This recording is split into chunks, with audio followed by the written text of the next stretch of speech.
നമ്മുടെ ഉള്ളിൽ സംശയങ്ങളെ കൊണ്ടുവരിക എന്നുള്ളതാണ് പിശാച് ചെയ്യുന്ന ഒരു തന്ത്രം.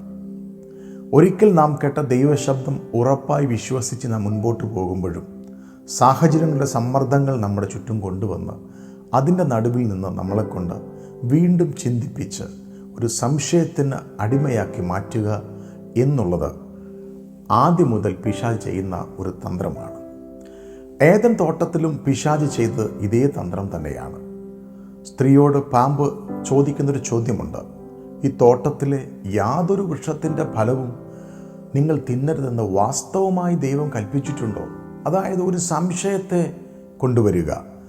ദൈവം അവരോട് പറഞ്ഞൊരു കാര്യം നിലനിൽക്കുമ്പോൾ തന്നെ അതിൻ്റെ ഇടയിൽ കയറി ഒരു സംശയത്തെ കൊണ്ടുവന്ന് ഒന്നും കൂടി ചിന്തിപ്പിച്ച് നമ്മളെ കൊണ്ട് പാപം ചെയ്യിക്കുക എന്നുള്ളത് പിശാച് ചെയ്യുന്ന ഒരു തന്ത്രം തന്നെയാണ്. പ്രിയപ്പെട്ടവർ, ഇവിടെയാണ് നാം അതിൻ്റെ തന്ത്രങ്ങളെ തിരിച്ചറിയേണ്ടത്. നിങ്ങൾക്കറിയാമോ, യേശു കർത്താവിനോടും ഏകദേശം ഇതേ രൂപേണയാണ് പിശാച് ഇടപെട്ടത്. സംശയത്തെ കൊണ്ടുവന്ന്, അതായത് യേശു കർത്താവിനോട് പിശാച് ചോദിക്കുന്നൊരു ചോദ്യം ഇങ്ങനെയാണ്, നീ ദൈവപുത്രനെങ്കിൽ ഈ കല്ലിനോട് അപ്പമായി തീരുവാൻ കൽപ്പിക്കും. സത്യത്തിൽ പിശാചിന് ഒരു സംശയവുമില്ല യേശു കർത്താവ് ദൈവപുത്രൻ എന്ന കാര്യത്തിൽ. യേശു കർത്താവ് യോഹന്നാൻ്റെ കൈക്കീഴെ സ്നാനപ്പെടുമ്പോൾ സ്വർഗം തുറന്ന് കേട്ട ഒരു ദൈവ ശബ്ദമുണ്ട്, ഇവൻ എൻ്റെ പ്രിയപുത്രൻ, ഇവനിൽ ഞാൻ പ്രസാദിച്ചിരിക്കുന്നു എന്ന ഒരു ദൈവശബ്ദം. അപ്പോൾ പിശാചിനൊരു സംശയവുമില്ല യേശു കർത്താവ് ദൈവപുത്രൻ എന്ന കാര്യത്തിൽ. പക്ഷേ അവിടെ കേട്ട ദൈവശബ്ദം യേശു കർത്താവ് വിശ്വസിക്കുന്നു എന്ന് പിശാചിനറിയണം.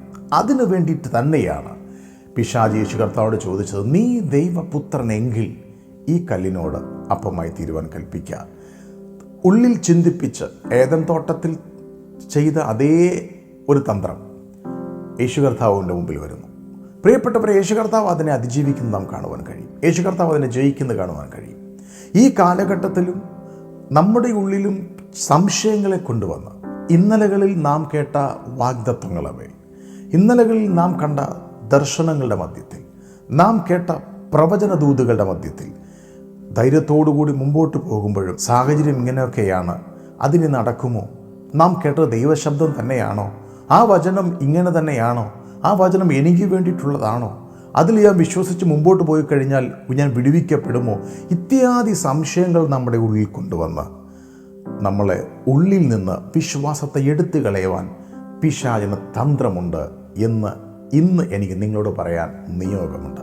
എന്നെ കേൾക്കുന്ന പ്രിയപ്പെട്ടവരെ, നാം ഒരിക്കൽ കേട്ട ദൈവശബ്ദം അത് ആമേൻ എന്ന് പറഞ്ഞ് നാം സ്വീകരിക്കേണ്ടതാണ്. ആകാശം മാറിയാലും ഭൂമി മാറിയാലും ദൈവം നമ്മളോട് പറഞ്ഞു എന്ന് ബോധ്യമുണ്ടെങ്കിൽ, നാം ഒരു ദൈവ പൈതൽ എന്നുള്ള ബോധ്യവും കൂടിയുണ്ടെങ്കിൽ അതിന് ഒരു മാറ്റവും വരികയില്ല. നമ്മുടെ ഉള്ളിൽ കൊണ്ടുവരുന്ന സംശയങ്ങളെ യേശു കർത്താവിൻ്റെ നാമത്തിൽ ഇടിച്ചു കളയാൻ തയ്യാറാക്കുക. ദൈവത്തിൻ്റെ വചനം വെച്ച്, ദൈവത്തിലുള്ള വിശ്വാസം വെച്ച് മുൻപോട്ട് പോകുക. ഈ ഒരു പ്രത്യേക സാഹചര്യങ്ങളിലും വാക്ക് പറഞ്ഞവൻ മാറുകയില്ല. അവൻ വിശ്വസ്തനായ ദൈവമത്രേ. അതുകൊണ്ട് ഉറയ്ക്കുക. നമ്മ കേൾക്കുന്ന പിശാചിൻ്റെ ശബ്ദങ്ങളെ തിരിച്ചറിഞ്ഞ് ധൈര്യത്തോടുകൂടി ദൈവവചനത്തിൽ ആശ്രയിച്ച് വിശ്വാസത്തോടുള്ള ഒരു യാത്ര തുടരുക. എല്ലാവരെയും ദൈവം സഹായിക്കട്ടെ.